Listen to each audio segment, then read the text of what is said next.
Dito naman po sa pangalawang box ko, dito naman makikita yung napakarami ko din ng mga mga coins pa rin. Ayan na, hindi ko yan ginagastos. Ayun, mahilig ako mag-collect o maglagay ng mga coins somewhere.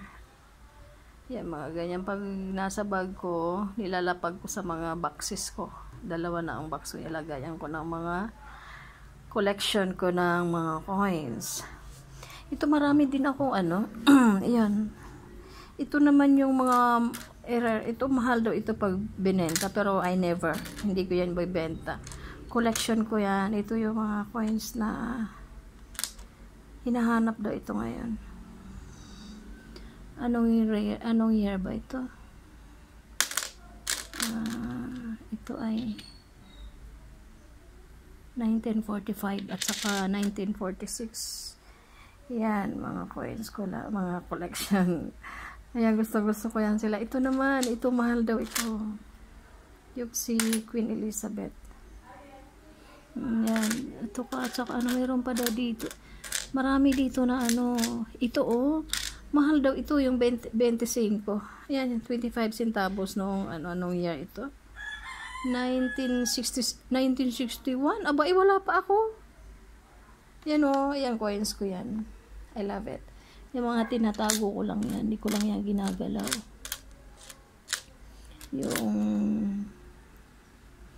Tapos ito naman yung mga iba mga coins na mga tinatago ko. Ito, nakita ko ito sa internet.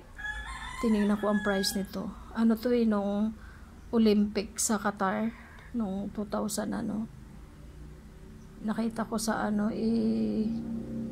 binibili na ng something $4,000. Hayaan mo na yung 4,000 dyan lang yan, iniingatan ko lang yan. Niligas ako mag-collect. Ito yung mga 1972. Yan, ang dami kong 1970. Ayan, mga 1972 na tigmamiso. Yan, ito. Binibili daw yan yung mga, wala pa ako yung mga coins na iba-ibang coins. Grabe. Gusto ko lang silang nakikita na nakatago. Ayan, dyan lang. Iba-iba yan. Balita ko nga. Ito, saan na ba yan? Binibili daw ito ng mahal yung mga ganito. Yung mga babae. Yung 50 centavos. Binibili yan 1964. Tapos yung mga ito US Liberty. Ano pa mga collection ko yan, yung mga ganyan. Gusto ko pang padamihin pa yan, padadamihin ko pa yan ng padadamihin. Tapos meron naman ako mga bills yan, hindi ko yan I love it yan, mga ganyan yan. Ganyan mga pera na hindi ko maintindihan ang sa kasulat. Yan, mga collections ko. Nakatago ko lang yan sa baul ng kayamanan. Mahiligas ako mag-collect ng mga ganyan. Dami, diba? Yan, ito, may 5 pesos pa noong anong year ito. 5 pesos, ito na yung mga hindi tinatanggap Ayan. Natago ko lang yan sila. Yan, hindi na yung mga tinatanggap na pera. Yan, mga ganyan. Yan. Ito, may 10 pesos pa ako ng mga anong year ba yun. Yan, yung mga 100 na yan. Yan, imagine, hindi yan nagagastos. Mga na yan sila Peace out. Yan, yung 2 pesos na. Alala ko yung 2 pesos na nakaka-enjoy. Ito naman yung pera nung I think, ito? To 19 noong pa yung pera ang Pilipinas. Ito ang gamit nito 100 pesos na, pero sa under the Japanese government. Ayan, Kaya binibili din yata ito. Ewan ko, pero hindi ko yung binibenta dahil gusto ko lang collection. Ito yung mga dating pera ng Pilipinas. Ayan o. Pilipinas. Ayan o. 100 pesos. 100 pesos siya. Noong panahon na under pa tayo ng mga Japanese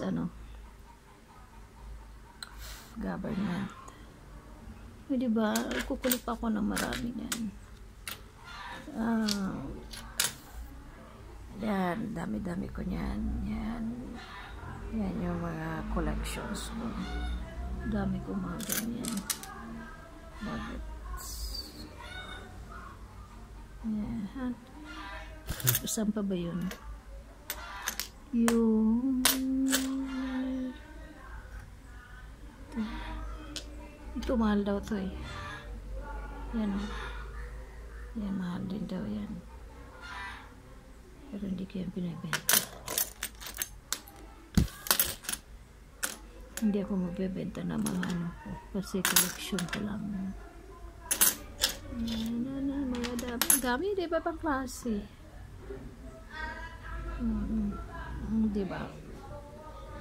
Dami ko na mga collections ng mga coins. Anyways, hindi naman yan kasi kumbaga yung mga coins na yan 1968 ako eh. So ibig sabihin yung iba dyan ay 1906, yung iba dyan na mga coins. So, ibig sabihin wala pa ako. Marami ng tao nakahawak niyan. So dapat nagkukulik din talaga tayo ng mga ganyan para pagdating ng panahon, maano natin, ito pala yung mga pera ng panahon na yun. Yan, ito siguro, yan, natatanggap pa naman yung mga pera na yan, pero hayaan ko lang na nandyan sila sa loob. Yan, thank you po for watching po.